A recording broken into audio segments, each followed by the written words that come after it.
بسم اللہ الرحمن الرحیم۔ السلام علیکم۔ آج میں قربانی کے حوالے سے چند احادیث بیان کروں گا۔ صحیح بخاری اور صحیح مسلم کی حدیث ہے۔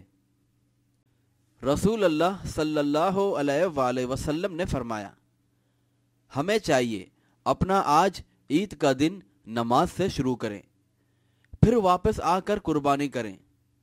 چنانچہ جو شخص اس طرح سے کرتا ہے تو اس نے ہماری سنت اپنا لی، اور جس شخص نے نماز عید سے پہلے قربانی کا جانور ذبح کر لیا اس کی قربانی نہیں ہوئی، بلکہ اس نے اپنے اہل خانہ کو کھانے کے لیے گوشت مہیا کیا ہے۔